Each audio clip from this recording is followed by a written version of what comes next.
2006 to 2012 were a time of rapid change and growth for Comfort International's work and ministry. We're deeply grateful for God's favour upon the charity over these years, when as a group of inexperienced, unqualified volunteers, His grace enabled us to hold on to God's coattails as He led us through successive years of doubling support and almost 7,000% increase of income between 2004 to 2011. 2006 was the year of the first Street Kids Rescue, or Friends of Jesus as it became known. Support for houses built by healing and reconciliation groups began, and agricultural projects, including the Kabuga demonstration farm, which was helping 700 people, the cattle project, and providing goats also flourished. In October, we began to partner with the much-missed late Jim Bell and the Living Waters Church to raise funds for an integrated development project at Bugesera with Solace, which would provide houses, cattle, education support and crop farming to the genocide survivors supported by Solace there. That was our largest project to date, costing £55,000, and would lead to the regeneration of an area devastated and emptied by the genocide. And it was then that Speciosa, one of the leaders of the group, stood up and said, "When you came to help us, it gave us hope, and we decided we could help ourselves." And that's always been a comment that captured the heart of what we seek to do: provide help, generate hope, and watch as people take the reins and develop their own futures. In 2007, in January, we opened a charity shop in Airdrie, which allowed us to take on Callum, who had volunteered since 1999. He was our first salaried staff. Volunteering full-time over the previous 18 months had enabled Beauty from Ashes to be published that April. 2007 also saw several other milestones. We provided our first support for Congo, with a small donation through the Living Church passed to Giordani, their healing and reconciliation partner there. Solace Ministries had an international partners conference in Switzerland, which Callum and Izzy attended and ministered at, and the first comfort gifts were bought. By 2008, 4 groups a year were now visiting Rwanda, and as God touched the hearts of those who went, many came back radically impacted, filled with compassion, and the desire to be part of the difference Comfort was seeking to make. I remember when so many people started coming through Callum and Anderson, whereby they were coming to see what happened, and they were touched to the level from that time where they form a ministry of presence, whereby they're coming to comfort everyone by giving hope and an encouragement to every one of us. A sponsorship project was introduced to sustain the Street Kids Rescue Friends of Jesus, and that would become the template for many of our future projects. As the children grew older and the project progressed, the Living Church began to talk of the need to provide vocational training for the children so that they could be equipped for their futures. A miraculous donation enabled land to be bought for the vocational centre. I met Comfort International when I was really a hopeless young boy on the street with no parents, trying to survive by committing crimes and living for the day. Because I met Comfort International after I've been taken to prisons more than 12 times.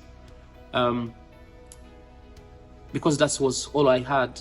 I didn't know about the future. I didn't know that there will be a time where I can have my own family, where I can be a blessing to someone's life.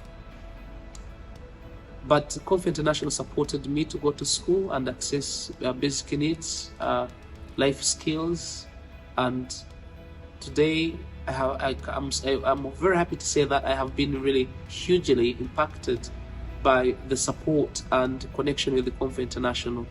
Today I have my own family. Today I dream big. I hope better life ahead. I can set my goals and strategies how to achieve them. And I think that gives me opportunity to keep growing and developing into a person that I dream to be in the future. October 2009 saw our first visit to the Democratic Republic of Congo, and we were left broken and shattered by the extent of the deep trauma and suffering of so many people. With memories of the deep impact the first visit to Rwanda had made, we recognised that although resources were already stretched, God had shown us something He expected us to respond to, and would ensure we had the resources to do so. By this time, a range of projects in Rwanda were ongoing: Street Kids Rescue, education support, cattle and goat provision, church community links, support of Solace Ministries staff, sponsor an orphan or survivor, pastors training, healing and reconciliation house building, sewing groups, and the support of a survivors craft group.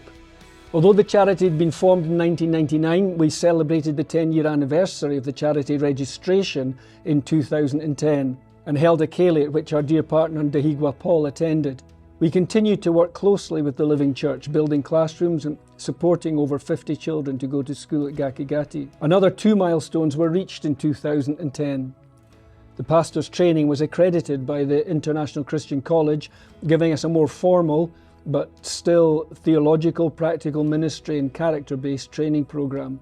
And as we did these trainings, we realised there was an incredible need for training among pastors. You may know that across Africa, about 90% of people in leadership in churches or training for leadership actually haven't had any formal theological training. And so the modules are split into 3 categories. One is Bible and theology. The second one is Christian character, because that's really important that we get character across as well as theology. And last of all, the third category, which is practical theology. And that's the ministry like preaching, teaching, children's work, etc. Also in 2010, our dear partner Ben Kayumba launched Good News International, which has been a close partner ever since. We started working with Comfort International in 2011, actually when Good News was starting, and it was really good, and we thank God for having Comfort International as our partners, because they have helped us in different programs and the development of the communities and improving our work and supporting people as much as we could. So we, together with Comfort International, we have really achieved many things, and we really thank God for all that we have been able to achieve together with Comfort International. In 2011, increasing partnership in DR Congo meant it was clear that support could be better given directly rather than via Rwandan partners, and Comfort Congo was established in the DRC. A large area of farmland was bought for displaced people to farm, including many of the Pygmy people. Caris Williamson also spent many months in DRC helping plant churches and developing the work with rape survivors.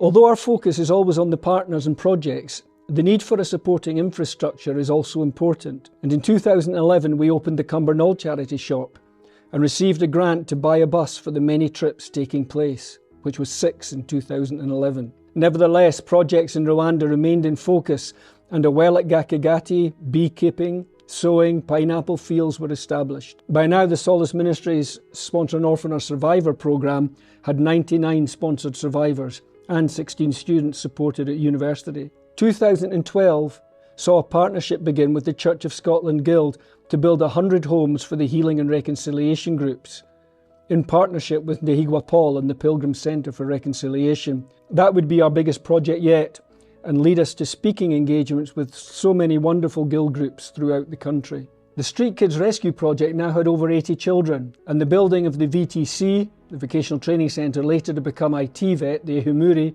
Technical and Vocational Education and Training Centre, was completed. Many of the projects in Rwanda continue to focus on food production, with Ruhuha, Rukumberi and Bugesera projects all now able to continue without any more external input. A visit to Congo revealed that Comfort Congo had opened a primary and a secondary school, the first of many. The need for a maternity room at a local clinic had morphed into a maternity and general hospital at Rusaya, an area close to many displaced people and others in great need of healthcare. A fundraising ball raised $19,000 to get that project off the ground.